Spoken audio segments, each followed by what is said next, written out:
So நம்ம உடல்ல ராஜ உறுப்புகள்ல முக்கியமான ஒரு ஆர்கன் அப்படின்னா கிட்னி தான். இப்போ ஒரு கிட்னியை வைத்து மட்டுமே மனுஷன் வாழ முடியும் அப்படின்னா கிட்னி ஃபெயிலியர் இந்த மாதிரி பிரச்சனையில் இருக்கக்கூடிய மக்கள் அந்த கிட்னியை ரிமூவ் பண்ணிட்டு ஒரு கிட்னி வச்சு வாழ முடியுமா? சிலருக்கெல்லாம் பார்த்தீங்கன்னா கன்ஜெனிட்டலாகவே ஒரு கிட்னி தான் இருக்கும். ஸோ பிறக்கும்போது அந்த யூரின் போகாம அந்த சிறுநீர் உடல்ல தேங்க ஆரம்பிச்சிடும். ஸோ அதனால தான் நம்ம அந்த கழிவுகள் சேர்ந்து பிபி அதிகமாக இருக்கிறவங்களுக்கோ சுகர் அதிகமாக இருக்கிறவங்களுக்கோ கிட்னி ஃபங்க்ஷன் குறைஞ்சிக்கிட்டே தான் இருக்கும். சிறுநீரகம்னாவே நான் மூக்கிரட்டை சாப்பிட்றேன் அப்படின்னு சொல்லிடுவாங்க. இதை எப்படி பயன்படுத்தணும், யாருக்கெல்லாம் கொடுக்கலாம், யார் கொடுக்கக்கூடாது? பெரும்பாலும் சிறுநீரக நோயால் பாதிக்கப்பட்டவங்க கீரைகள் சாப்பிடக்கூடாது. கீரைகள் அப்படின்னு சொல்லும்போது இதை 3 மட்டுமே நம்ம சாப்பிட்டுக்கலாம். எந்தெந்த மூலிகைகள் ரொம்ப எஃபெக்டிவாக இருக்கும் மேம் சிறுநீரகங்களை காக்கிறதுக்கு? இந்த மூலிகைகள் சொல்லும்போது நீங்கள் இந்த நோட் பண்ணி வச்சுட்டா கூட, என் பார்க்குற நேயர்கள் நோட் பண்ணி வச்சுட்டா கூட ரொம்ப ரொம்ப யூஸ்ஃபுல்லாக இருக்கும். சித்த மருந்துகள் நல்லாவே காப்பாற்றணும். எவ்வளோ பேர் டயாலிசிஸ்ல இல்லாமலே நல்லா இருக்காங்க. அது என்ன பண்ணும்னா கிட்னி செய்யக்கூடிய வேலையை அப்படியே செய்யும். நீர்மூழ்கி குடிநீர், நெரிஞ்சில் குடிநீர், இந்த மாதிரி. அதுக்கப்புறம் இந்த தொட்டால் சுருங்கின்னு சொல்லுவோம் இல்லைங்களா, குழந்தைகள்லாம் விளையாடுவாங்க. அதுவும் ஒரு முக்கியமான கிட்னியை பாதுகாக்கக்கூடிய ஒரு மூலிகை. அது இதெல்லாம் தாண்டி இன்னும் ஒரு ஸ்பெஷல் ஹெர்ப் இருக்கு, மூலிகை இருக்குன்னு பார்த்தோம்னா அதில் கஷாயங்கள் எந்த கஷாயம் ரொம்ப பிரயோஜனமாக இருக்கும்? இது ரெண்டுமே ஓகே தான். இது நீங்கள் சொன்ன மாதிரி பசு நெய்யோட சேர்த்து காய்ச்சி வடிகட்டினதை எப்படி பயன்படுத்தணும்? இது நம்ம எப்படி பயன்படுத்தணும் அப்படின்னா, அந்த மூலிகை கலவையை சரி மேம், இந்த பற்று போடுறதுக்கான பொடியெல்லாம் எப்படி கிடைக்கும்? நான் சொல்கிறேன், வீட்டில் ரெடி பண்ண முடிஞ்சால் வீட்லேயும் ரெடி பண்ணிக்கலாம். இப்போ பாலிசிஸ்டிக் கிட்னி டிசீஸ் சொல்கிறது ஹெரிடிட்டியாக தான் நிறைய பேருக்கு வரும். ஸோ எந்த அளவுக்குன்னா மெயினாக அனிமல் ப்ரோட்டீன், நான்வெஜ்ஜை தொடவே கூடாது. முறையாவது ஒரு 50 வயதை கடந்து இருக்கக்கூடியவர்கள்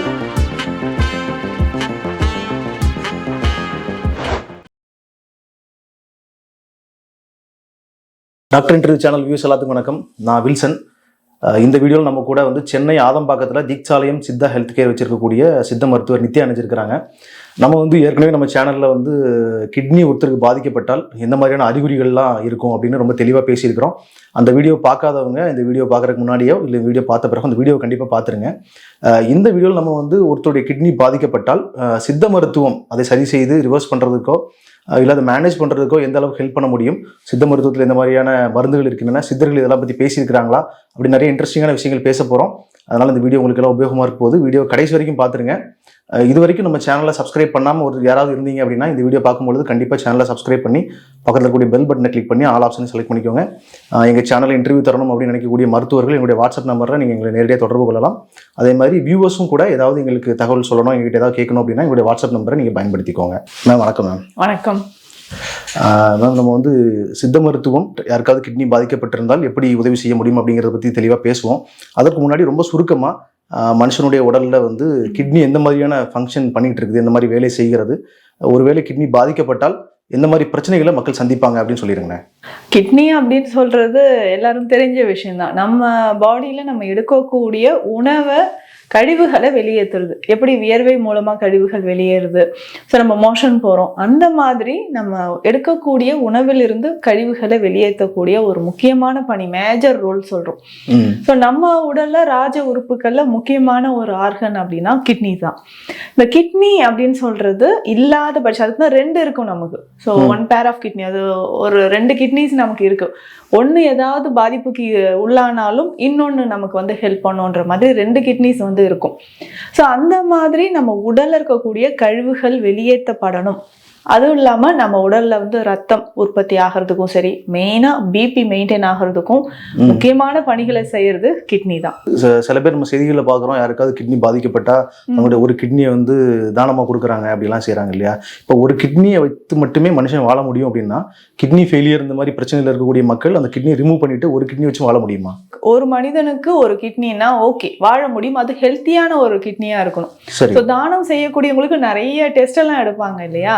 ஸோ அந்த மாதிரி ஹெல்த்தியா இருக்கக்கூடிய ஒரு கிட்னியை தான் நம்ம தானம் பண்ண முடியும். அதுக்கும் நிறைய இதெல்லாம் இருக்கு.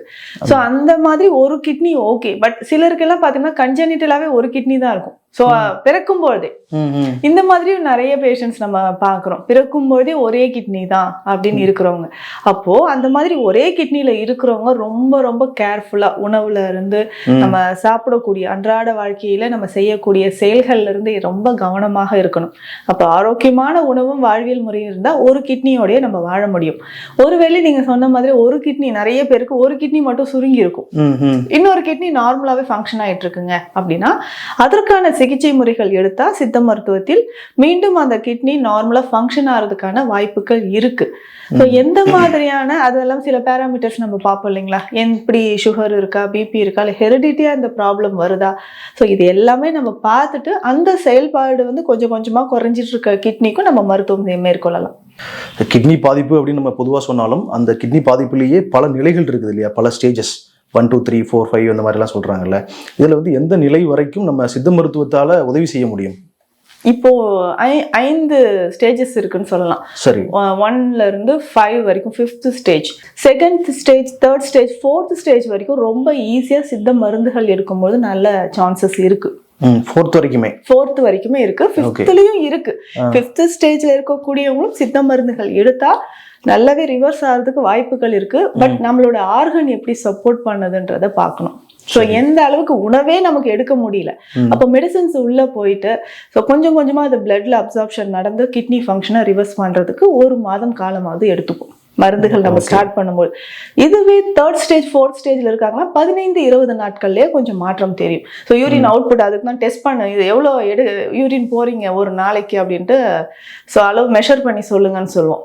ஸோ அவங்க அது ஃபஸ்ட்டு சொல்கிற சிம்டமே, மேம் ஒரு 50 ml 100 ml போயிட்டு இருந்துச்சு, இப்போ 150 ml வரைக்கும் போகிறேன் இந்த மருந்து சாப்பிட்ட பிறகு 3rd 4th ஸ்டேஜில் இருக்கிறவங்களாம் சொல்லுவாங்க. ஸோ அவங்க ஆர்கன் எப்படி நமக்கு அப்சார்ப்ஷன் நடக்குதுன்றதை பொறுத்து. இதுலேயுமே சில பேராமீட்டர் சொல்லுவோம். பிபி அதிகமாக இருக்கிறவங்களுக்கோ சுகர் அதிகமாக இருக்கிறவங்களுக்கும் கிட்னி ஃபங்க்ஷன் குறைஞ்சிக்கிட்டே தான் இருக்கும். ஸோ அதையும் நம்ம கண்ட்ரோல் பண்ணிட்டு கிட்னி ஃபங்க்ஷனும் ரிவர்ஸ் பண்ணி கொண்டு வர்றதுக்கு கொஞ்சம் டைம் எடுக்கும். இல்லைங்க எனக்கு சுகர் பிபிலாம் எதுவும் கிடையாது, கிட்னி ப்ராப்ளம் எப்படி வந்ததுன்னே தெரியலன்னா ஓகே, சித்த மெடிசன்ல கன்ஃபார்மாக க்யூர் பண்ணிக்கலான்ற ஒரு முடிவுக்கு வரலாம். சரி மேம், அந்த மருத்துவ முறைகள், மருந்துகள், மூலிகைகள் பற்றி எங்களுக்கு தெளிவாக ஒன்றா சொல்லுங்களேன். எந்த நோயா இருந்தாலும் ஒரு தேடல் எல்லாருக்குமே இப்போ இருக்கு. இது சாப்பிட்டா நல்லதா, ஹோம் ரெமடிஸ் நிறைய விரும்ப ஆரம்பிச்சிட்டாங்க. இப்போ அதை நோக்கி எல்லாருமே போறாங்கன்னும் போது சிறுநீரக பிரச்சனை இருக்குன்னா உடனே வந்து என்ன ட்ரீட்மெண்ட் எடுக்கிறாங்களோ இல்லையோ வீட்டில் நான் இதெல்லாம் ஃபாலோ பண்ணிட்டு இருக்கேன்னு ஒரு லிஸ்ட் சொல்லுவாங்க. மூக்கிரட்டை கீரை சாப்பிட்றேன், ஆவாரம் பூ சாப்பிட்டுட்டு இருக்கிறேன், நெரிஞ்சில் சாப்பிட்றேங்க, இந்த ரணக்கல்லி இலை சாறு ஃப்ரெண்டு சொன்னாங்க, இது எல்லாம் கிட்னிக்கு சாப்பிட்றேன். நிறைய பேர் சொல்ற விஷயம் என்னன்னா, மேம் இது தெரிஞ்ச உடனே எனக்கு யூரியா கிரியேட்டின் லெவல்ல ஹை ஆயிடுச்சுன்னு தெரிஞ்ச உடனே நான் எந்த ட்ரீட்மெண்ட்டுமே எடுக்கல. நானே மூக்கிரட்டை சாறு குடிச்சேங்க, வெள்ளை பூசணி சாரும் குடிச்சேன். ஒரு 20 நாள் கழிச்சு டெஸ்ட் எடுத்து பார்த்தா குறைஞ்சிருந்தது, ஹாப்பி ஆயிடுச்சு. சரி, அப்போ இதனோட சித்தா மருந்தும் சேர்த்து சாப்பிட்டா எனக்கு இன்னும் நல்ல பெனிஃபிட் இருக்கும் இல்லையா, நான் சீக்கிரம் ரெக்கவரி ஆகலாம்னு ஒரு நம்பிக்கை வந்ததுக்கு அப்புறம் உங்ககிட்ட வந்திருக்கேன் அப்படின்னு சொல்லுவாங்க. ஸோ அந்த மாதிரி மூலிகைகளை பயன்படுத்தும் போது நல்லாவே சிறுநீரகங்கள் வந்து ரிவர்ஸ் ஆகிறதுக்கு. எந்தெந்த மூலிகைகள் ரொம்ப எஃபெக்டிவா இருக்கும் மேம் சிறுநீரகங்களை காக்கிறதுக்கு? இந்த மூலிகைகள் சொல்லும்போது நீங்க இந்த நோட் பண்ணி வச்சுட்டா கூட, என் பார்க்குற நேயர்கள் வந்து நோட் பண்ணி வச்சுட்டா கூட ரொம்ப ரொம்ப யூஸ்ஃபுல்லா இருக்கும். ஓகே, முதல்ல பார்த்தோம்னா மூக்கிரட்டை கீரை. சரிங்களா, இந்த மூக்கிரட்டை கீரை அப்படின்னு சொல்லும்போது எல்லாருக்குமே தெரியும், சிறுநீரகம்னாவே நான் மூக்கிரட்டை சாப்பிட்றேன் அப்படின்னு சொல்லிடுவாங்க. இதை எப்படி பயன்படுத்தணும், யாருக்கெல்லாம் கொடுக்கலாம், யார் கொடுக்க கூடாது அப்படின்னும் இருக்கு. பெரும்பாலும் சிறுநீரக நோயால் பாதிக்கப்பட்டவங்க கீரைகள் சாப்பிடக்கூடாது, நிச்சயமா சாப்பிடக்கூடாது. ஆனா இதுக்கு விதிவிலக்கா சொல்லணும் அப்படின்னு பார்த்தோம்னா மூக்கிரட்டை கீரை எடுத்துக்கலாம், சிறுகீரை மறக்காம சிறுகீரை சாப்பிடலாம், அடுத்ததாக வெந்தயக்கீரை சாப்பிடலாம். இதை தவிர்த்து மற்ற கீரைகளை நம்ம சாப்பிட வேண்டாம். இது வந்து கிட்னி செயல்பாடு குறைஞ்சிக்கிட்டே வர்றவங்களுக்கு ரொம்ப ரொம்ப எக்ஸலண்டான ஒரு கீரைகள் அப்படின்னு சொல்லும்போது இதை 3 மட்டுமே நம்ம சாப்பிட்டுக்கலாம். மூக்கிரட்டையை நம்ம எப்படி பயன்படுத்தலாம் அப்படின்னா, அதை நல்லா வாஷ் பண்ணிட்டு நம்ம சூப் மாதிரி குடிக்கலாம். டெய்லி அதை சின்ன சின்ன பீசஸா கட் பண்ணிட்டு சின்ன வெங்காயம் போட்டு மிளகு சீரகம் போட்டு இந்த மூக்கிரட்டை கீரையும் அதுல போட்டு சூப் மாதிரி நல்லா கொதிக்க வச்சு அந்த கீரையோட சேர்த்து சாப்பிடணும். தண்ணீர் மட்டும் குடிக்க கூடாது. டெய்லி, ஆமா, டெய்லி காலையில இது வந்து பிரேக்ஃபாஸ்ட்க்கு முன்னாடி ஒரு 15 நிமிடங்களுக்கு முன்னாடி உப்பு சேர்க்காமல் சாப்பிடணும். ஓகே, இது முக்கியம். சோ நம்ம எல்லாமே போட்டு உப்பும் போட்டு சாப்பிட்டோம்னா அதுல பலன் இல்லை. சிறுநீரக நோயாளிகள் முதல்ல தவிர்க்க வேண்டிய விஷயம் உப்பு தான். ஓகே. எந்த உணவிலும் உப்பு சேர்க்க வேண்டாம். ஒருவேளை சோடியம் லெவல் குறையுதுன்னா இந்துப்பு மட்டும் ஒரு நாளைக்கு 1 கிராம் சேர்த்துக்கலாம். கொஞ்சம் கொஞ்சமா ஒரு 2 பிஞ்ச் 3 பிஞ்ச் நம்ம சாப்பிடக்கூடிய உணவில் அந்த மாதிரி சேர்த்துக்கலாம். சிறுகீரை அப்படின்னு சொன்னோம்னா அந்த சிறுகீரையை வாங்கிட்டு வந்து நல்லா வாஷ் பண்ணிடணும். வேர்ல இருந்து அந்த இலைகள் எல்லாமே வாஷ் பண்ணிட்டு ஒரு சின்ன சின்ன பீசஸா கட் பண்ணி ஒரு 3 கைப்பிடி அளவு இதே மாதிரி நம்ம இஞ்சி பூண்டு எல்லாமே சேர்த்து சின்ன வெங்காயம் மறக்காம சேர்த்து இதே மாதிரி சூப் மாதிரி குடிக்கணும். சின்ன வெங்காயமும் வேரோட நம்ம பயன்படுத்தலாம். அந்த கீரையும் சாப்பிடணுமா? கீரையும் சாப்பிடணும். சரி. அதற்கு அடுத்ததாக வெந்தயக்கீரை, இதுவும் ஒரு கைப்பிடி அளவு. ஸோ இது 3மே ரொம்ப எக்ஸலண்ட். இதுல முக்கியமா சிறுகீரையை பயன்படுத்தி கிட்னி பேஷண்ட்ஸ்க்கான மெடிசன்ஸ் வந்து நிறைய செய்யறோம். சிறுகீரையை பயன்படுத்தி நம்ம செய்யும்போது அதுல நல்ல எக்ஸலண்டான ஒரு ரிசல்ட் இருக்கு. இப்ப நான் சொன்னது இந்த மூலிகை பேசிக்கா நம்ம வீட்டுல பயன்படுத்தக்கூடிய விஷயங்கள். இதை வந்து நம்ம ஃபாலோ பண்ணிக்கணும். அடுத்ததாக பார்த்தோம்னா பார்லி கஞ்சி குடிக்கணும். ஸோ வீக்கம் கால்கள் அதிகமா இருக்குன்னா பார்லி கஞ்சி. இதுலயுமே ஒரு நிறைய பேருக்கு டவுட் என்னன்னா பார்லி கஞ்சி நான் எப்படி செய்யறது? சிலர் அந்த தண்ணியை மட்டும் குடிக்கிறேன்னு சொல்லுவாங்க.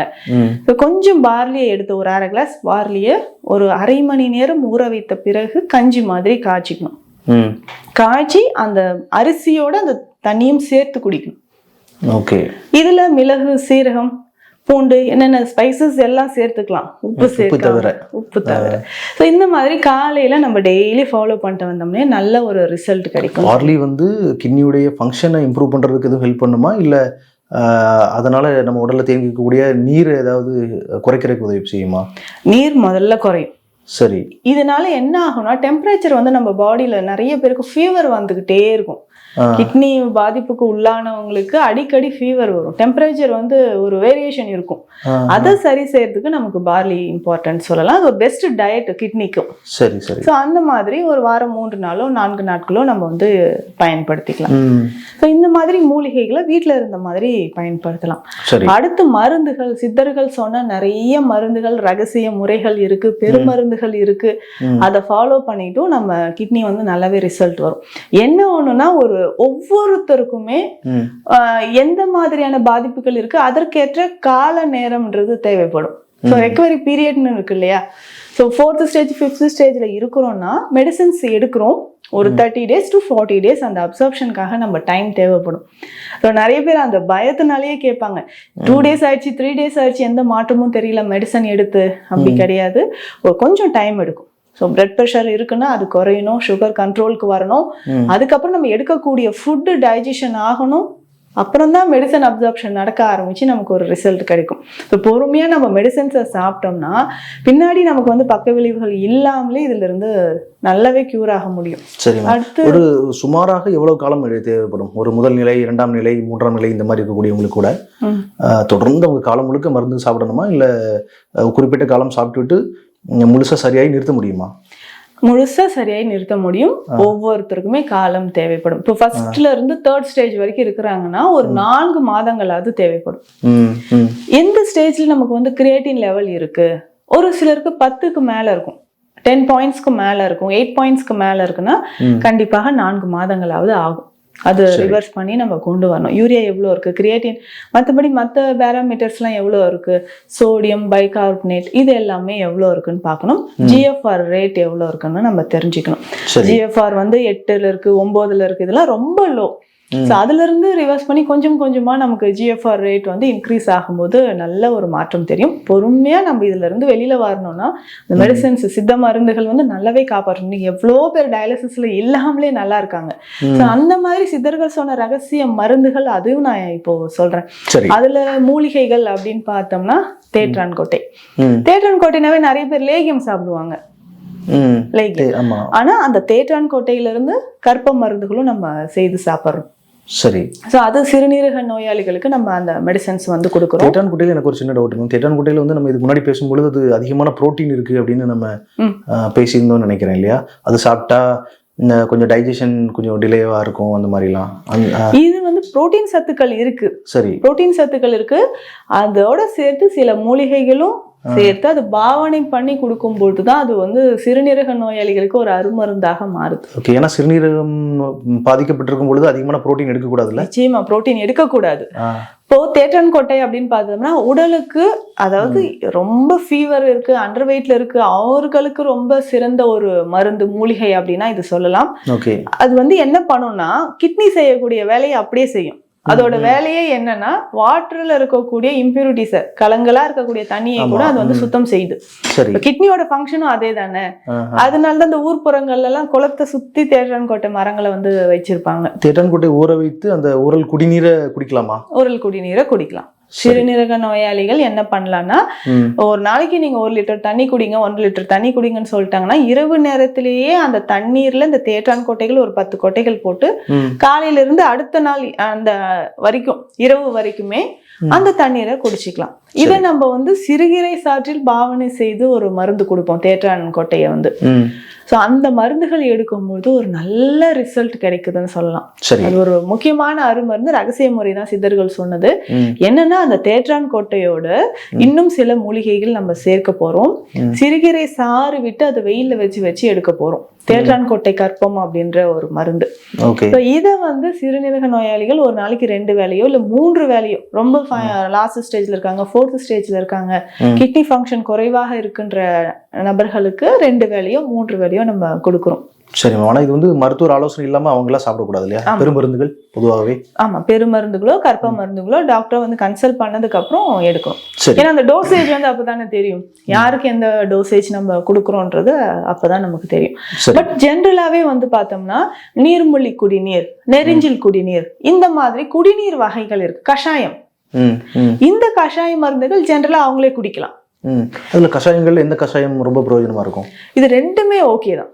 இந்த 2, அதாவது நீர்மூழ்கி குடிநீர், இன்னொன்னு வந்து நெரிஞ்சில் குடிநீர் அப்படின்னு இருக்கு.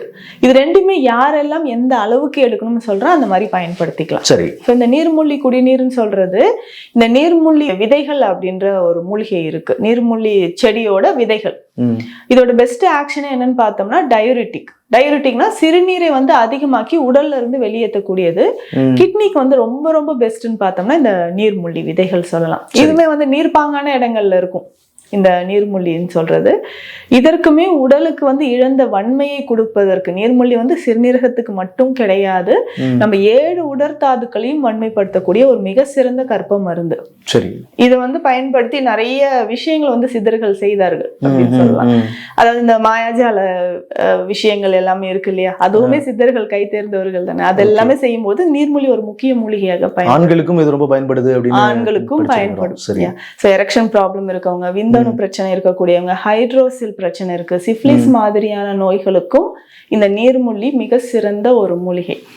சிறுநீரகங்களுக்கு இது எப்படி பயன்படுதுன்னா இந்த நீர்மூழ்கியோட இன்னும் சில மூலிகைகள் சேர்த்த ஒரு கலவையாக ஒரு மருந்து நமக்கு கிடைக்கும். நீர்மூழ்கி குடிநீர் சூரணம் சித்தா பார்மசிலேயே கிடைக்கும். இது ஒரு நாளைக்கு 2 வேளை குடிக்கலாம். யாரெல்லாம் குடிக்கலாம் பார்த்தோம்னா இந்த மாதிரி சிறுநீரக பிரச்சனை இருக்கக்கூடியவங்க, சிறுநீரக கற்கள் இருக்கிறவங்க, அடிக்கடி வந்து யூரினரி பிளாடர்ல இன்ஃபெக்ஷன் வருது, யூரினரி ட்ராக் இன்ஃபெக்ஷன் வருதுன்னு சொல்றவங்க, புரோஸ்டேட் கிளாண்ட் வீக்கம் இருக்கக்கூடிய ஆண்கள், அவர்களுக்குமே இதை குடிச்சிக்கலாம். சரிமா, ஓகே. ஒரு ஸ்பூன் எடுக்கிறோம், 5 கிராம் அளவுக்கு எடுத்து 3 கிளாஸ் தண்ணீர்ல இதை போட்டு நல்லா கொதிக்க வச்சு 1 கிளாஸ் வரணும், வடிகட்டி குடிச்சிடணும். இதனோட நம்ம கொடுக்கக்கூடிய குரு மருந்து, பெருமருந்துகளும் சில மருந்துகள் இருக்கு, அதையும் சேர்த்து குடிச்சா இன்னும் நல்ல பலன் தருது. அதே மாதிரி நெரிஞ்சில் குடிநீரும் அப்படிதான். இதுல வந்து நம்ம யானை நெரிஞ்சில் தான் நம்ம பயன்படுத்தக்கூடியது. சித்தர்கள் வந்து சாதாரண நெரிஞ்சிலை விட யானை நெரிஞ்சில் சமூலத்தையே நாங்க பயன்படுத்துவோம் மெடிசனா செய்யும் போது. இதுல யானை நெரிஞ்சிலோட நீர்மூழ்கியும் நம்ம சேர்த்துப்போம். அதுக்கப்புறம் இந்த தொட்டால் சுருங்கின்னு சொல்லுவோம் இல்லைங்களா, குழந்தைகள்லாம் விளையாடுவோம். அதுவும் ஒரு முக்கியமான கிட்னியை வந்து பாதுகாக்கக்கூடிய ஒரு மூலிகை. அது அதையும் நம்ம பயன்படுத்தணும். அதை நீங்க வந்து கஷாயம் மாதிரி எடுத்துக்கலாம். கஷாயம் மாதிரி எடுத்துக்கலாம். இந்த யானை நெரிஞ்சிலோட சேர்த்தே அதை நம்ம கஷாயம் மாதிரி கொடுத்துட்டு இருக்கோம். அதெல்லாம் சேர்க்கிறோம். இதுல மூக்கிரட்டை சேருது, அதுக்கப்புறம் பெருஞ்சீரகம் சொல்றோம் இல்லைங்களா, சோம்பு, அது சேருது. இந்த மாதிரியான மூலிகைகளும் சேர்த்து கொடுக்கும்போது அதுல நல்ல ஒரு பலன் கிடைக்கும். அந்த மருந்தோட பேரு மேம்? அதுதான் நம்ம சொன்ன மாதிரி நெரிஞ்சில் குடிநீர் சூரணம். இதுல வந்து நிறைய ப்ரிப்பரேஷன் இருக்கு. இப்ப நான் சொன்ன மூலிகைகளோட சேர்க்கை வந்து நம்ம கொடுக்கக்கூடியது. ஓ சரி. ஸோ என்னோட ஓன் ப்ரிப்ரேஷன்ல நம்ம கொடுக்கக்கூடியது இதுவுமே சித்தர்கள் சொன்ன வழிமுறையில இருக்கிறது தான். ஸோ ஏன்னா நம்ம நிறைய கொடுப்போம், அதுல எது எக்ஸலண்டான ஒரு ப்ரிப்பரேஷனை பார்த்து செலக்ட் பண்ணி இப்போ நம்ம கொடுக்கறது. சரி. இதை நம்ம எடுக்கும்பொழுது ஒரு நல்ல ஒரு நாளைக்கு 2 வேளையோ 3 வேளையோ நம்ம நோய் நிலைக்கு தகுந்த மாதிரி நம்ம எடுத்துக்கலாம். அந்த மாதிரி எடுக்கும்பொழுதுதான் சிறுநீரகத்துக்கு ரொம்ப நல்லதுன்னு சொல்லலாம். இது எல்லாம் தாண்டி இன்னும் ஒரு ஸ்பெஷல் ஹெர்ப் இருக்கு, மூலிகை இருக்குன்னு பார்த்தோம்னா சதாவரி, தண்ணீர் விட்டான் கிழங்கு. அதாவது செயல்படாமல் இருக்கக்கூடிய சிறுநீரகங்களையும் செயல்பட வைக்கும் தண்ணீர் விட்டான். அப்படிதான் நம்ம வந்து அதையுமே பாவனை செய்து பெருமருந்தாக அதை நம்ம கொடுத்துட்டு இருக்கிறோம். அதாவது இப்ப பவுடரா இருக்குமா, சூரணம் மாதிரியா? சூரணம் மாதிரி எடுக்கணும். இது வந்து நெய் வடிவிலையும் கிடைக்குது. தண்ணீர் விட்டான் நெய் அப்படின்னு சொல்லக்கூடிய சதாவரி நெய் அப்படின்ற மருந்து, இதனோட சில பெருமருந்துகள் நம்ம சேர்த்து கொடுக்குறோம். சரி. அந்த தண்ணீர் விட்டானை வீட்லயே கூட நம்ம செய்யலாம். மார்க்கெட்ல தண்ணீர் விட்டான் கிழங்கு இருக்கும், அதை வாங்கிட்டு வந்து நல்லா கட் பண்ணிட்டு நம்ம வீட்டுல செய்யறோம்னா மற்ற மூலிகைகள் கிடைக்கலனாலும் இந்த தண்ணீர் விட்டான் நல்லா அரைச்சி பசு நெய்யோட சேர்த்து நல்லா காய்ச்சி எடுத்து வடிகட்டி எடுத்து வச்சுக்கலாம். இதுல இந்த மருந்தாக செய்யும் போது இதனோட சில மூலிகைகள் எல்லாமே சேருது. இது நீங்க சொன்ன மாதிரி பசு நெய்யோட சேர்த்து காய்ச்சி வடிகட்டினதை எப்படி பயன்படுத்தணும்? இது வந்து காலையில 10 ml, இரவு 10 ml, உணவுக்கு பின் சாப்பிடணும். சரி. இது மருந்தாக செய்யும் போது இதனோட பிரம்மி இலைகள் சேரும், விழுதி இலைகள் சேருது. அதுக்கப்புறம் இன்னும் சில மூலிகைகள் சொல்லும்போது தொட்டாச்சிருங்கி இலை சாறுகளும் இதுல சேருது, வல்லாரை சாரும் இதுல சேரும். வல்லாரை நம்ம நினைக்கிறோம் நினைவாற்றலுக்கு மட்டும்ட்டு கிடையாது, அது நம்மளுக்கு சிறுநீரகங்களுக்கும் சரி கல்லீரலுக்கும் சரி ஒரு சிறந்த மூலிகை அப்படின்னு பார்த்தோம்னா வல்லாரை. சரி. வல்லாரையும் இதுல சேர்த்துதான் நம்ம வந்து தண்ணீர் விட்டான் நெய் செய்யறோம். தண்ணீர் விட்டான் சூரணம் அப்படின்ற ஒரு மருந்தும் இருக்கு, இதுவுமே சிறுநீரகங்களுக்கு ரொம்ப சிறந்ததுன்னு சொல்லலாம். இப்ப நான் சொன்ன இந்த மருந்துகள் எல்லாமே வீட்லயே நீங்க எடுத்துக்கலாம். சோ இது எல்லாமே நம்ம சப்போர்ட்டிவ் மெடிசன் மாதிரி, நம்ம ஆங்கில மருந்துகள் எடுத்துட்டு இருந்தாலும் சரி இதை வந்து சப்போர்ட்டிவ் மெடிசன்ஸ் மாதிரி எடுத்துக்கலாம். இதை தாண்டி சித்த மருந்துகள் வேணும்னா அதற்கு தான் மருத்துவர் ஆலோசனை தேவைப்படும். ஓகே மேம், இப்ப நீங்க சொன்ன மருந்துகள் தவிர வேற ஏதாவது மருந்துகள் நீங்க சொல்லணுமா மக்களுக்கு? மருந்துகள் இருக்கு, சித்தால என்னென்ன மருந்துகள் இருக்குன்றத சொல்றேன். பட் இது எல்லாமே பெருமருந்துகள் அப்படின்னு சொல்றோம், குரு மருந்து வகையை சேர்ந்தது அப்படின்னு. சோ இதை நம்ம எடுக்கணும்னா மருத்துவர் கண்டிப்பா மருத்துவர் ஆலோசனைப்படிதான் எடுக்கணும். டோசேஜ் அதிகமானாலும் இது வந்து பிரச்சனை ஆயிடும்னு சொல்லலாம். சரிமா. அந்த வகையில பார்க்கும்போது கல்நார் பருப்பம், நண்டுக்கல் பருப்பம் இருக்கு. சோ இது எல்லாமே சிறுநீரக நோயாளிகளுக்கு கொடுக்கலாம். குங்குளிய பருப்பமோ இல்ல ஜலமஞ்சரி இந்த மாதிரி குரு மருந்துகள் நம்ம ஸ்பெஷலா கொடுக்கக்கூடியது நந்தி குரு அப்படின்ற ஒரு மெடிசன். ஸோ இது எல்லாமே நம்ம மூலிகை சார்ந்த மருந்துகளோடு இதுவும் எடுக்கும் பொழுது நல்ல ஒரு முன்னேற்றம் கிடைக்குதுன்னு சொல்லலாம். ஸோ 2-3 நாட்களே யூரின் பாஸ் பண்ண முடியாம இருக்கிறவங்களுக்கு யூரின் அவுட்புட் வரும். ஸோ உடனே கால் பண்ணுவாங்க, மேம் இவ்வளோ நாள் யூரின் வரல, இப்போ ஒரு 50 ml அளவுக்கு யூரின் வந்திருக்கு, அவுட்புட் வந்திருக்கு அப்படின்னு சொல்லுவாங்க. ஸோ அந்த மாதிரி நம்ம உணவு முறை, இது முக்கியமா நம்ம ஃபாலோ பண்ண வேண்டியது டயட் தான். ஸோ உணவு முறைகள் ஃபாலோ பண்ணிக்கணும். அதை தாண்டி பார்த்தோம்னா நம்மளோட லைஃப் ஸ்டைல் எந்த மாதிரி பண்றோன்றது தெரியணும். மெடிசன்ஸ் வந்து கரெக்டா நம்ம எத்தனை வேலை நம்ம எந்த டைமுக்கு இது எடுங்க அப்படின்னு சொல்றோமோ அதை ஃபாலோ பண்ணணும். சரி, இது எல்லாமே நம்ம உள் மருந்துகள் சொல்லிட்டோம். இன்டர்னலா சாப்பிடக்கூடிய கிட்னி ஃப்ரெண்ட்லி டயட் அப்படின்னு சொல்லக்கூடிய விஷயங்களோட மெடிசன்ஸும் நம்ம சொல்லிட்டோம். அப்போ இதுக்கு எக்ஸ்டர்னலா என்னென்ன மெடிசன்ஸ் இருக்கு? ஒரு மருந்து பயன்படுத்தி கிட்னியை சரி பண்ண முடியுமா? நிச்சயமா முடியும். ஏன்னா நம்ம சித்த மருந்துகளே வந்து பார்த்தோம்னா உள் மருந்து வெளி மருந்து அப்படின்னு தான் நம்ம டிவைட் பண்ணிருப்போம். ஓகே, தோல் சம்பந்தப்பட்ட பிரச்சனைகள்னா ஓகே, ஆனா உள்ள இருக்கக்கூடிய ஆர்கன்ஸ் வரைக்கும் வேலை செய்யும். ஆர்கன்ஸ் வரைக்கும் இப்போ கல்லீரல் நோய்களுக்கா சரி இல்ல நுரையீரல் பிரச்சனைக்கும் சரி சிறுநீரக பிரச்சனைகளுக்கும் நம்ம எக்ஸ்டர்னலா கொடுக்குற ட்ரீட்மெண்ட்.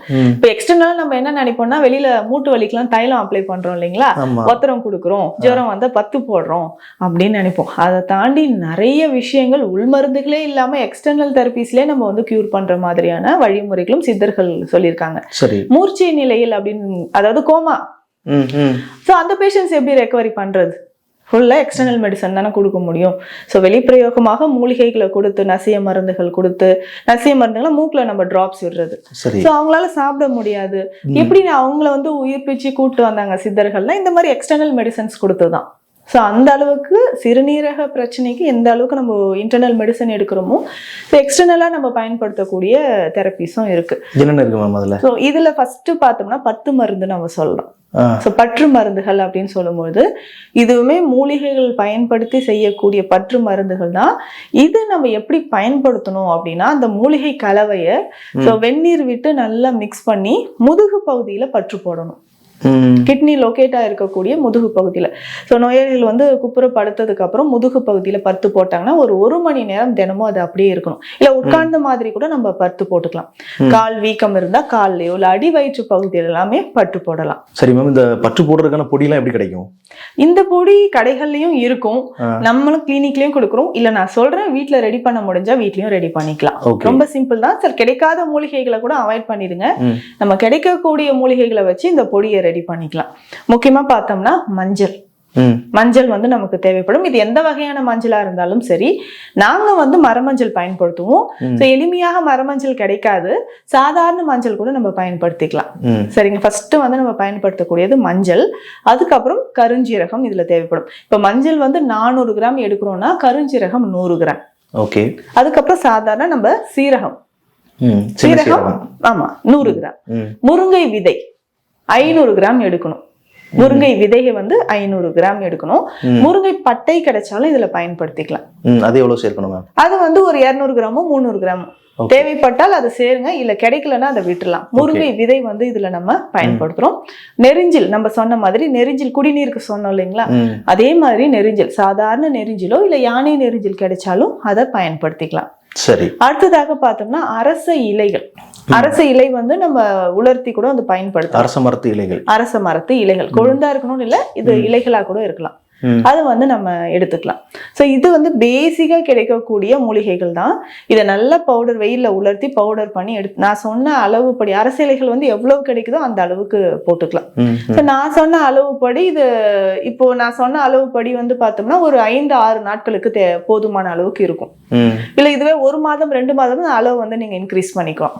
இப்போ நல்லா வெயில்ல உலர்த்தி ஃபைன் பவுடரா அரைச்சிட்டோம்னா வெந்நீர் விட்டு இது முதுகுல பட்டு போடணும். வெந்நீர்ல மட்டும் கலந்தா போதும். வெந்நீர்ல கலந்தா போதும். முதுகு பகுதியில பட்டு போட்டுட்டு 1 மணி நேரம் கழித்து அதுக்கப்புறம் ஒட்டடம் கொடுக்கும். முதுகு பகுதினா கிட்னி இருக்கக்கூடிய அந்த இடத்தை கவர் பண்ற மாதிரி. கீழ் முதுகு நடுமுதுக்கு கீழே, ரொம்ப கீழே இல்லாம அதுக்கு மேல. சோ 2 கிட்னியும் இருக்கக்கூடிய இடத்துல நம்ம கவர் பண்ணிடணும். கால் வீக்கம் இருக்கா, கால் மேல பட்டு போட்டுக்கலாம். சோ அடிவயிற்று பகுதியிலும் பற்று போடலாம். சரி. இதுல உங்களுக்கு கற்றாழை சாறு ஃப்ரெஷ்ஷா இருந்தா அந்த வெந்நீரோட அந்த சாறு விட்டுக்கலாம். கற்றாழை சாரும் விட்டுக்கலாம். சாறு கிடைக்கிறவங்க அந்த மாதிரி பற்று போடுறதுக்கு வசதியா இருக்கும். பற்று போடுறதுக்கு வசதியா இருக்கும். அது அந்த மாதிரி நம்ம பயன்படுத்திக்கலாம். அதுக்கப்புறம் ஒட்டடம் கொடுக்கணும். இஞ்சி ஒத்தடம் ரொம்ப சிறந்தது. இஞ்சி ஒத்தடம் இது தனியாவா இல்ல இந்த பற்று போட்ட பிறகு? பற்று இருக்கும்போது அது மேல ஒட்டடம் கொடுக்கலாம்.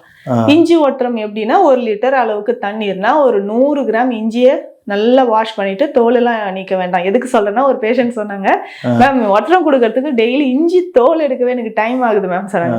அந்த மாதிரி தோல் எல்லாம் எடுக்க வேண்டாம். சரி. நல்லா வாஷ் பண்ணிட்டு தட்டி தண்ணீர்ல போட்டுட்டு நல்லா கொதிக்க வச்சு திக்கான கிளாத்ல நம்ம எப்பவுமே ஒட்டடம் கொடுக்குற மாதிரி முதுகுல கால்ல எங்கெல்லாம் வீக்கம் இருக்கோ இஞ்சி ஒத்தரம் கொடுக்க நல்ல ஒரு ரிசல்ட் கிடைக்கும். ஏன்னா இத்தனை வருஷமா இந்த 11 வருடங்களுக்கு மேலாக நம்ம ட்ரீட்மெண்ட் கொடுத்துட்டு இருக்கோம்.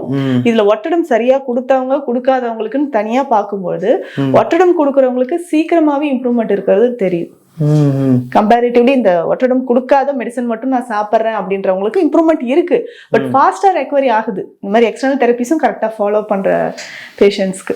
சரி. இஞ்சி ஒட்டடம் கிட்னி பாதிக்கப்பட்டு அதனால வரக்கூடிய வீக்கத்தை மட்டும் சரி பண்ணுமா, இல்ல நார்மலாகவே வேறு பிரச்சனைகள்னால கால் வீக்கம் இருக்குது, கை வீக்கம் இருக்குது அப்படிங்கிறவங்களும் இதை செய்யலாமா? இப்ப டிராவல் பண்ணிட்டு வராங்கன்னா கால் வீக்கம் இருக்கும், அவங்க கொடுத்துக்கலாம். ஸோ அந்த மாதிரி முதுகு வலிகளுக்கும் இது கொடுக்கலாம். ஆர்த்தோ ரிலேட்டடான ப்ராப்ளம் இருக்கு, ஸோ பேக் பெயின் இருக்கு, அதை சரி செய்யறதுக்கும் நம்ம இஞ்சி ஒத்தரம் கொடுக்கலாம். சரிம்மா. இப்போ இது டெய்லி நம்ம ரெகுலரா எந்த டைம்லங்க 5 மணிக்கு முன்னாள், ரொம்ப லேட் நைட்ல கொடுக்க வேண்டாம். 5ல இருந்து 6 மணிக்குள்ள நம்ம எந்த டைம்ல வேணா கொடுத்துக்கலாம். ஈவினிங். ஆமா, காலையிலயோ உணவு எடுத்து ஒரு 2 மணி நேரம் கழித்து இந்த ஒட்டட முறைகளை நம்ம ஃபாலோ பண்ணிக்கலாம். சரி. அது கொடுக்கலாம். வாரம் 1 முறை ஸ்டீம் எடுத்துக்கலாம். நீராவி குளியல் அப்படின்னு சொல்லுவோம், அது எடுக்கலாம். வாழை இலை குளியல் இதுக்கு சிறந்தது. மாதம் 1 முறை வாழை இலை குளியல் எடுக்கலாம். நீராவி குளியல் சொல்லும்போது வாரம் 1 முறை பயன்படுத்தலாம். ஸோ இது எல்லாமே எக்ஸ்டர்னல் தெரபிஸ். இந்த தெரபிஸ் எல்லாம் முடியலன்றவங்க மருந்தாவது நம்ம கரெக்டா சாப்பிட்டோம்னா இதுல இருந்து நிச்சயமாக ரெக்கவர் ஆகி வர முடியும். சரி மேம். இப்போ வந்து பாலிசிஸ்டிக் கிட்னி டிசீஸ் அப்படின்னு ஒரு பிரச்சனை சொல்றாங்கல்ல, அந்த பிரச்சனை இருக்கிறவங்களும் இப்போ நம்ம பேசின மருந்து இல்லை மருத்துவ முறைகளை பயன்படுத்தினா சரியாயிருமா அந்த பிரச்சனையுமே?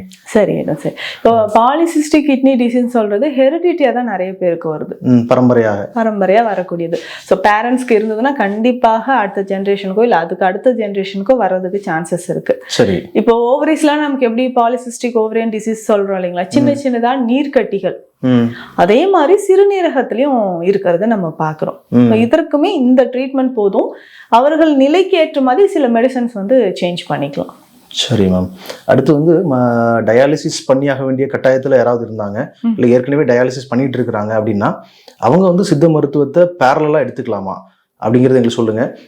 அதுக்கு முன்னாடி வந்து டயாலிசிஸ்னா என்ன அப்படிங்கிறது கொஞ்சம் புரியுற மாதிரி மக்களுக்கு சிம்பிளா சொல்லிருங்களேன்.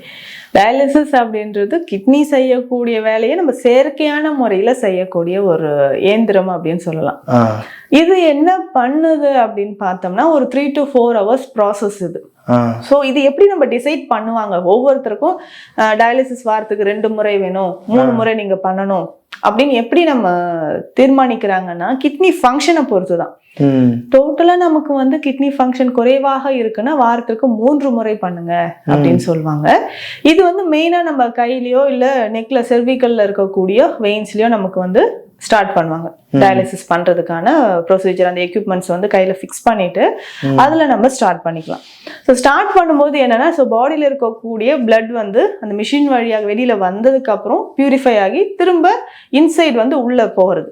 இந்த வேலையை கிட்னி செஞ்சு கொண்டு இருந்தது, இப்போ வந்து அது ஃபெயிலியர் ஆனதுனால இந்த மிஷின் யூஸ் பண்றாங்க. ஆர்டிஃபிஷியலா நம்ம செய்யக்கூடிய ஒரு மெத்தட்.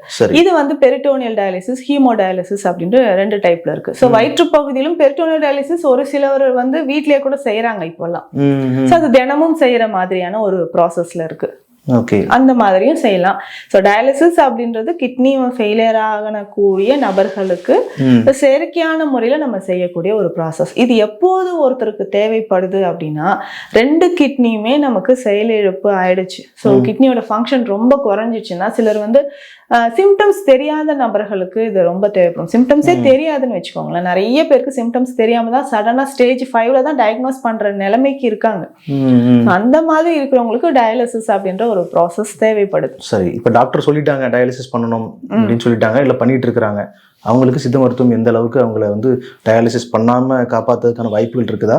இப்போ டயாலிசிஸ் பண்ணணும் அப்படின்னா அந்த ஸ்டேஜ்ல இருக்காங்கன்னா டைம் பீயிங் அந்த உயிரை வந்து நம்ம சேவ் பண்ணணும்னா 1 முறையோ 2 முறையோ தேவைக்கேற்ப டயாலிசிஸ் பண்ணிக்கலாம். அதுக்கப்புறம் நார்மல் ஆகுறாங்கன்னா அதுக்கப்புறம் டயாலிசிஸ் தேவையில்லை, மெடிசன்ஸே கண்டினியூ பண்ணுங்கன்னு ஒரு சிலர் இருக்காங்க. இல்ல ஏற்கனவே இப்போ நான் டயாலிசிஸ் பண்ணிக்கிட்டே இருக்கிறேங்க, இதற்கு நான் வந்து சித்தா மெடிசன்ஸும் எடுக்கலாமான்னா நிச்சயமாக எடுக்கலாம். ஆனா டயாலிசிஸ் நிறுத்தக்கூடாது, உடனே நிறுத்தக்கூடாது. எல்லாருமே ஆர்வத்துல வந்து மேம் இப்போ டயாலிசிஸ் நான் பண்ணிட்டு இருக்கிறேன், இதை நான் நிறுத்தலாமா? உடனே நிறுத்தக்கூடாது. ஆல்ரெடி இப்போ சுகருக்கோ இல்ல பிபிக்கோ நம்ம மெடிசன்ஸ் சாப்பிட்டுக்கிட்டு, கிட்னிக்கான மெடிசன்ஸும் நீங்க சாப்பிட்டுட்டு இருக்கீங்க, சித்தா மெடிசன்ஸ் எடுக்கணும்னா 1 மாதமோ ஒரு 40 நாட்கள் வரைக்கும் 2 மெடிசனும் தான் சாப்பிடணும். இம்ப்ரூவ்மெண்ட் வரதான் நம்ம வந்து அந்த மெடிசன்ஸை வந்து கிராஜுவலா குறைச்சிட்டு முழுவதுமாக சித்த மருந்துகளை எடுக்கிற மாதிரி. இந்த 2 சேர்த்து சாப்பிடுறதுனால எந்த பிரச்சனையும் இல்லை. 2 பிரச்சனையும் இல்லை. இது எப்படி சாப்பிடணும்னு பாத்தீங்கன்னா ஒரு 1/2 மணி நேரம் இடைவெளி விட்டு எடுத்துக்கலாம். சரி. ஸோ அந்த மருந்துகள் மாத்திரைகள் நீங்க என்ன எடுக்கிறீங்களோ ஆஸ் யூஷுவல் அதை எடுத்துட்டு 1/2 மணி நேரம் கழித்து தான் சித்த மருந்துகள் எடுக்கணும். டயாலிசிஸ் பண்ணிட்டு இருந்தாலும் டயாலிசிஸ் பண்ணிட்டு ஒரு 1/2 மணி நேரம் கழிச்சு சித்த மருந்துகள் எடுக்கணும். ஸோ இதனால என்ன ஆகும்னா கொஞ்சம் கொஞ்சமா கிட்னி ஃபங்க்ஷன் ரிவர்ஸ் ஆக ஆரம்பிச்சுன்னா டயாலிசிஸ் ஆட்டோமேட்டிக்கா நமக்கு குறைய போகுது. ஸோ 3 முறை பண்ணுமா, ஸோ இனிமேல் வாரம் 2 முறை போதுமானது அப்படின்ற ஒரு நிலைக்கு நமக்கு வந்துடலாம், இம்ப்ரூவ்மெண்ட் தெரிய ஆரம்பிக்கும். சரி மேம். இந்த கிட்னி பிரச்சனையில் இருக்கக்கூடிய மக்கள் இல்லை வந்து ஏற்கனவே டயாலிசிஸ் பண்ணிக்கிட்டு இருக்கிறவங்க வந்து நிறைய பேர் வந்து அனீமியா, அதாவது ரத்த சோகைங்கிற நோயால் பாதிக்கப்படுறதாகவும் நம்ம படிக்கிறோம். அவங்களுக்கு அந்த மாதிரி ரத்த சோகை வருமா? அப்படி வந்தால் அவங்க எப்படி அதை கையாளணும்? எந்த மாதிரி மருந்துகள் இல்லை ஏதாவது அவங்களுக்கு அதை சரி பண்ணுறதுக்கு வாய்ப்புகள் இருக்குதா? ஆமா, ரத்த சோகைன்றது வர ஆரம்பிச்சிடும். ஏன்னா கிட்னி தான் மெயின் நமக்கு. கிட்னி, ஸ்பிளீன் இது எல்லாமே வந்து நம்ம ரத்தம் உற்பத்தி ஆகிறதுக்கு ரொம்ப இம்பார்ட்டன்ட். எப்படி போன் மேர எலும்பு மஜ்ஜை முக்கியமோ அதே மாதிரி. அப்போ கிட்னி ஃபங்க்ஷன் குறையிறச்ச நமக்கு அனிமியான்ற கண்டிஷன் வரும். டயாலிசிஸ் பண்ணாலும் இது இயற்கையாக வரக்கூடியதுதான். அப்போ டயட்ல நம்ம என்னென்ன உணவு முறைகளை வந்து கவனமாக கையாளணும். அதனோட சேர்த்து நம்ம கொடுக்கக்கூடிய மெடிசன்ஸ், சித்த மருந்துகளும் அந்த பிளட்டுக்கான மெடிசன்ஸை நம்ம கொடுப்போம். ஸோ நேச்சுரலா ஒரு சிலர் வந்து இந்த இன்ஜெக்ஷன் பண்ணுவாங்க, எத்ரோபைட்டின் இன்ஜெக்ஷன் போடுறது, இந்த மாதிரி 15 days கோன்ஸ் வந்து ஃபாலோ பண்ணிட்டு இருப்பாங்க. ஸோ சித்த மருந்துகள் இதனோட சேர்த்து எடுக்கும்போது நேச்சுரலாவே நமக்கு வந்து என்ன ஆகும்னா பிளட்ல வந்து அனிமியா இல்லாம ஹீமோகுளோபின் லெவல் இன்க்ரீஸ் ஆகும். ஸோ ஃபர்ஸ்ட் நம்ம கவனிக்க வேண்டிய விஷயம், ஹீமோகுளோபின் குறையுதா, பிபி இன்க்ரீஸ் ஆகுதா, இது ரெண்டுமே கவனமா ரெகுலரா செக் பண்ணிட்டே இருக்கணும். ரெகுலரா 10 நாளைக்கு ஒரு முறை நம்ம பிபி எப்படி இருக்கு, ஹீமோகுளோபின் லெவல் எப்படி இருக்குன்னு செக் பண்ணிக்கிட்டே இருக்கணும். ஸோ இமிடியேட்டா அது குறைஞ்சதுன்னா ஆல்ரெடி நீங்க டயாலிசிஸ் பண்ணிட்டு இருந்தாலும் அவங்க கிட்ட நம்ம தெரிவிக்கணும். இல்ல சித்தா மருந்துகள் எடுக்கிறதுனால மேம் இந்த மாதிரி போன மாசத்தோட இந்த மாசம் குறைஞ்சிருக்குன்னா கண்டிப்பா அதுக்கான மெடிசன்ஸை வந்து சித்தால சேஞ்ச் பண்ணி நம்ம கொடுக்கணும். மேம் சித்த மருத்துவத்துல வந்து கிட்னி பிரச்சனைகளை சரி செய்ய நிறைய மருத்துவ முறைகள் நம்ம நிறைய பேசியிருந்தாலும் மக்களுக்கு வந்து இந்த காஸ்ட் சம்பந்தப்பட்ட விஷயங்கள் கொஞ்சம் பயமா இருக்குது. ஸோ சித்த மருந்துகள் குறிப்பாக கிட்னி பிரச்சனைகளை சரி செய்யக்கூடிய மருந்துகள் வந்து மக்கள் normal middle class people afford பண்ற மாதிரி இருக்குமா? நிச்சயமாக இருக்கும். சரி. ஸோ நான் சொன்ன இந்த ஹோம் ரெமடிஸ் கரெக்டாக ஃபாலோ பண்ணிக்கணும். அதனோட சேர்ந்து மருந்துகள் எடுக்கும்போது உங்களுக்கு காஸ்ட்ன்றது ரொம்ப குறைவாக தான் வரும். ஸோ ஏன்னா நம்மளோட நோக்கம் என்னன்னா எல்லாருக்குமே இது பயன்படணும். ஸோ அதற்கு ஏற்ற மாதிரி தான் மருந்துகள் எல்லாருக்குமே நம்ம கொடுத்துட்டு இருக்கிறோம். ஸோ சில மருந்துகள் வந்து ப்ரிப்பரேஷன் ரொம்ப கடினமாக இருக்கும். 6 மாதங்கள் வரைக்குமே சில மருந்துகளை வந்து நம்ம ரெடி பண்ணுறதோ இல்லை 1 வருடம் வரைக்குமே வெயிட் பண்ணி அந்த மெடிசன் அந்த சீசன் டைம்ல தானே சில ஹெர்ப்ஸ்லாம் கிடைக்கும். அந்த மாதிரியும் சிலது இருக்கு. பட் எல்லோருக்குமே பயன்படக்கூடிய வகையில தான் சித்த மருந்துகளுமே இருக்கு. ஸோ காஸ்ட் அந்த ரேஞ்ச் வந்து பார்த்தோம்னா ரொம்ப அஃபோர்டபுளாக தான் இருக்கும்னு சொல்லலாம். அந்த உணவு முறையோடு நான் சொன்ன இந்த மெடிசன்ஸ், ஸோ லைஃப் ஸ்டைல்ல சில மாற்றங்களும் நம்ம கொண்டு வந்தா நல்லா இருக்கும். கிட்னி பிரச்சனையில பாதிக்கப்பட்டு கஷ்டப்பட்டுக்கிட்டு இருக்கக்கூடிய மக்கள் என்னென்ன உணவு முறையை ஃபாலோ பண்ணணும், எந்த மாதிரி உணவுகளை கண்டிப்பாக தவிர்க்கணும், இந்த மாதிரி உணவுகளை சேர்த்து கொண்டால் அவங்களுக்கு நல்லது அப்படிங்கிறத எங்களுக்கு தெளிவாக சொல்லுங்களேன். தவிர்க்க வேண்டிய உணவுனா உப்பு தான் ஃபர்ஸ்ட் சொல்லுவேன். சால்ட் எடுக்காதீங்க. அதாவது சால்ட்னு சொல்றது நம்ம டைரக்டா ஃபுட்ல சேர்த்து சாப்பிடுறோம் இல்லைங்களா, மறைமுகமாக நமக்கு சால்ட் உள்ள போயிட்டே இருக்கும். எப்படி சொல்றீங்க? அவுட் சைட் ஃபுட் சாப்பிடுவோம், ஒரு ஃபாஸ்ட் ஃபுட் சாப்பிடுறாங்க, ஒரு ஸ்நாக்ஸ் சாப்பிடுறாங்க, எல்லாமே பார்த்தோம்னா உப்பு சுவை தான் மேலோங்கி இருக்கும். சரி. எல்லாத்தையும் விட டாமினேட் பண்ணியிருக்கும். ப்ரிசர்வேட்டிவ்ஸ் ஆட் பண்ணுவாங்க. உப்பு சேர்த்தா ஒரு உணவு வந்து கெடாமல் இருக்கும். அந்த மாதிரி இப்போ சாஸ் சாப்பிட்றாங்கன்னு வச்சுக்கோ, டொமேட்டோ சாஸ், சில்லி சாஸ், ஏதோ சாப்பிட்டுட்டு இருக்கோம், மயோனைஸ், எல்லாமே உப்பு சுவை அதிகமாக இருக்கக்கூடியதான். அது கிட்னியால டைஜஷனே பண்ண முடியாது. என்ன சாப்பிட்டாலும் அவங்க கவனமா இருக்கணும், அதுல உப்பு இல்ல அப்படிங்கறது உறுதி செய்யணும். அப்போ இந்த மாதிரி அதிகமா அவுட் சைட் ஃபுட்ஸ், ப்ரிசர்வேட்டிவ்ஸ் நிறைய இருக்கக்கூடிய ஐட்டம்ஸ் இல்ல ஸ்நாக்ஸ் சாப்பிடக்கூடிய சின்ன சின்ன குழந்தைகள் கூட பார்க்கும்போது ரொம்ப கஷ்டமா இருக்குன்னா ரீசன் இதுதான். ஸோ அதிகமாக நம்ம வந்து உப்பு சார்ந்த உணவுகள் எடுக்கிறதும் கிட்னியை வந்து பாதிக்குது. அதே மாதிரி புரோட்டீன் சார்ந்த உணவுகளை குறைக்கணும். ஸோ எந்த அளவுக்குன்னா மெயினா அனிமல் புரோட்டீன், நான்வெஜ்ஜை தொடவே கூடாது. கீரை வகைகள் தவிர்க்கணும். புளி சேர்க்காம சாப்பிடணும். சித்த மருந்துகள் சில மருந்துகளுக்கு புளி சேர்க்காமல் தான் சாப்பிடணும். அப்போ ஆல்ரெடி நமக்கு வந்து மெடிசன் போயிட்டு நமக்கு ரெக்கவரி ஆகிறதுக்கே டைம் எடுக்கணும் போது டோட்டலா புளி அவாய்ட் பண்ணி நம்ம சாப்பிடணும். ஸோ இந்த மாதிரி சில விஷயங்கள் ரொம்ப ஸ்ட்ரிக்டா நம்ம ஃபாலோ பண்ணோம்னா நல்லாவே ஒரு இம்ப்ரூவ்மெண்ட் கிடைக்க ஆரம்பிச்சிடும். சரி, உணவுல எது தவிர்க்கணும்னு சொல்லிட்டீங்க. ஏதாவது ஒரு குறிப்பிட்ட உணவு பொருள் சாப்பிட்டோம்னா அது போய் கிட்னி ஃபங்க்ஷனை வந்து இம்ப்ரூவ் பண்றதுக்கு ஏதாவது உதவி செய்யும் ஏதாவது உணவு இருக்குதா? நிறையவே இருக்கு. இதுல காய்கறிகள் நம்ம எல்லா காய்கறியும் சொல்லலாம். சரி. வெள்ளை பூசணிக்காய், சுரைக்காய், பீர்க்கங்காய், இது எல்லாமே சாப்பிடணும், கண்டிப்பா சாப்பிடணும். உணவுல நிச்சயமாக சின்ன வெங்காயம் சேர்த்து சாப்பிடுறது நல்லது. டெய்லியுமே கொஞ்சம் சின்ன வெங்காயம் ஒரு கொஞ்சம் 1/2 ஸ்பூன் நெய் விட்டு வதக்கி சாப்பிடலாம், ஒரு கைப்பிடி அளவு. இல்லைன்னா பச்சை சுண்டைக்காயும் நசுக்கிட்டு அதை வந்து நெய்யில விட்டு வதக்கி கொஞ்சமா நம்ம வந்து பெப்பர் போட்டு ஒரு பவுல்ல வச்சு சாப்பிடலாம். நிச்சயமாக பூசணிக்காய் வேக வைத்து சாப்பிடுறது ரொம்ப ரொம்ப அவசியம். வேக வைத்துன்னு ஆவில வேக வச்சு சாப்பிட்டுக்கலாம். வெள்ளை பூசணிக்காய் தோல் எல்லாம் எடுத்துட்டு இந்த வெள்ளை பூசணிக்காயை ஒரு சின்ன சின்ன பீசஸா கட் பண்ணி ஆவில வேக வைத்து நம்ம இட்லி வேக வைக்கிற மாதிரியே வேக வச்சுக்கலாம். அதுல கொஞ்சம் மிளகு சீரகத்தூள் போட்டு ஒரு பவுல்ல சாப்பிட்டுக்கிட்டே வரணும். பார்லி கஞ்சி நம்ம சொன்ன மாதிரி வெள்ளை பூசணிக்காய் ரொம்ப முக்கியம். கொத்தவரங்காய், கோவக்காய், இது எல்லாமே கிட்னி ஃபங்க்ஷன் நமக்கு வந்து இம்ப்ரூவ் பண்ணும் அப்படின்றது நம்ம நிச்சயமா அது வந்து ஃபுட்ல சாப்பிட்டுக்க வேண்டிய ஒரு விஷயம். சரி, நம்ம ரெகுலரா சாப்பிடக்கூடிய உணவுடைய அளவுல ஏதாவது கட்டுப்பாடு இருக்கா? இப்போ முன்னாடி அவங்க எப்படி சாப்பிட்டு இருந்தாங்களோ அதே அளவு உணவு, ரைஸோ இட்லி தோசை சாப்பிட்டாங்க அந்த மாதிரினா கூட அந்த அளவுலாம் குறைக்கலாம் செய்யணுமா, இல்லை அதை தொடர்ந்து சாப்பிடலாமா? அந்த அளவுக்கு சாப்பிடலாம். சிலருக்கு சாப்பிட முடியாதுன்னு தான் சொல்லுவாங்க. முன்ன மாதிரி எனக்கு சாப்பிட முடியலன்னு சொல்லுவாங்க. ஸோ அப்போ 3 மணி நேரத்துக்கு ஒரு முறையோ இல்லை 2 மணி நேரத்துக்கு ஒரு முறையோ கொஞ்சம் கொஞ்சமா நம்ம கேப் விட்டு உணவுகளை எடுத்துக்கலாம். இதுல இடையில நமக்கு பசி எடுக்குதுன்னா ஃப்ரூட்ஸ் கொஞ்சம் சாப்பிட்டுக்கலாம். ஸோ பழங்கள் அப்படின்னு சொல்லும்போது கொய்யாப்பழம் சிறந்தது, பப்பாளி எடுத்துக்கலாம், மாதுளையும் எடுத்துக்கலாம். பைனாப்பிள்லாம் வாரத்துக்கு 2-3 நாள் ஒரு 2 ஸ்லைசஸ் வந்து பைனாப்பிள் சாப்பிடலாம். நாவல் பழம்லாம் ரொம்ப சிறந்தது. அந்த சீசன் கிடைக்கும் போது நம்ம சாப்பிட்டோம்னா கிட்னிக்கு இது சிறந்தது. இதோட சேர்ந்து நம்ம டயட்டும் ஃபாலோ பண்ணிட்டு மெடிசன்ஸும் எடுத்துக்கணும்னு சொல்லலாம். இதுல முக்கியமா ரெஸ்ட் ரொம்ப அவசியம். ஸோ ஒர்க் பண்ணிக்கிட்டே இருக்கிற போது ஒரு ஃபஸ்ட்டு இனிஷியலாக ஒரு 40-50 நாளுக்காவது ரெஸ்ட் இருக்கிறது நல்லது. ஸோ ரெஸ்ட்டில் இருந்துட்டு இது எல்லாமே ஃபாலோ பண்ணால் நல்லாவே ஒரு இம்ப்ரூவ்மெண்ட் தெரியும். சரி மேம், லைஃப் ஸ்டைல் சேஞ்சஸ், வாழ்க்கை முறையில் வேறு என்ன மாற்றங்கள் செய்யணும்? வாழ்க்கை முறை மாற்றங்கள் ரொம்ப அவசியம். இப்போ நீங்கள் கேட்ட மாதிரி நைட்டில் அந்த தூக்கம், நிறைய பேருக்கு தூக்கம் இல்லாம தான் இது பிளட் பிரஷர் அதிகமாயிட்டு நமக்கு கிட்னி ஃபெயிலியர் வருது. அப்போ இரவு நேரத்தில் உறக்கம் ரொம்ப ரொம்ப அவசியமா இருக்கு. வாரம் ஒரு முறையாவது எண்ணெய் குளியல் எடுக்கணும். பிபியை குறைக்கிறதுக்கு உடல்ல இருக்கக்கூடிய கழிவுகள் எண்ணெய் குளியல்ல அவ்வளவு விஷயங்கள் இருக்கு. அப்போ கிட்னி பேஷண்ட்ஸ் நிச்சயமாக வாரம் ஒரு முறை எடுக்கலாம். இல்லைங்க நான் ஃபைனல் ஸ்டேஜ்ல இருக்கேன், அடிக்கடி எனக்கு ஃபீவர் வருதுன்னா அவங்க தவிர்க்கலாம். சரி, மற்ற நபர்கள் வந்து சிம்டம்ஸே தெரியாம இருக்கிறவங்க நிறைய பேர் இருக்காங்க. ஸோ அந்த மாதிரி இருக்கக்கூடிய நபர்கள் நிச்சயமாக எண்ணெய் குளியல் எடுக்கலாம். இதுல முக்கியமாக யாரெல்லாம் கவனமாக இருக்கணும்னா பிளட் பிரஷர் இருக்கிறவங்க, சுகர் இருக்கிறவங்க, வருடத்துக்கு ஒரு முறையாவது ஒரு 50 வயதை கலந்து இருக்கக்கூடியவர்கள் ஃபுல் பாடி செக்அப் பண்றது நல்லது. ஏன்னா நமக்கு ஹை பிளட் பிரஷர் இருக்கிறவங்க நிறைய பேருக்கு கிட்னி ஃபெயிலியர் வந்துட்டு இருக்கு. ஸோ அதனால வருடத்துக்கு ஒரு முறையாவது நம்ம செக் பண்ணிக்கிறது நல்லது. Okay ma'am, thank you so much. Kidney பாதிக்கப்பட்டால் அதற்கான மருத்துவம் தொடர்பான நிறைய தகவல்களை நீங்கள் சொல்லியிருக்கிறீங்க. குறிப்பாக இயற்கை முறையில் நம்ம பயன்படுத்தக்கூடிய மூலிகைகள், உணவுப் பொருட்கள் சம்மந்தமாக நிறைய தகவல் சொல்லியிருக்கீங்க. மக்களுக்கு ரொம்ப உபயோகமாக இருக்கும்னு நினைக்கிறேன். நம்ம இன்னொரு வீடியோவில் கண்டிப்பாக சந்திக்கலாம். தேங்க்யூ, நன்றி. வீடியோவை முழுமையாக பார்த்து நம்ம சேனல் வியூவர்ஸ் எல்லாத்துக்கும் ரொம்ப நன்றி. இந்த வீடியோ உங்களுக்கு ரொம்ப உபயோகமாக இருந்திருக்கும்னு நினைக்கிறேன். வீடியோ பிடிச்சிருந்துச்சுன்னா வீடியோ லைக் பண்ணுங்கள். உங்கள் கருத்துக்கள், கேள்விகள், சந்தேகங்கள் எதுவாக இருந்தாலும் கமெண்ட்டில் எழுதுங்க.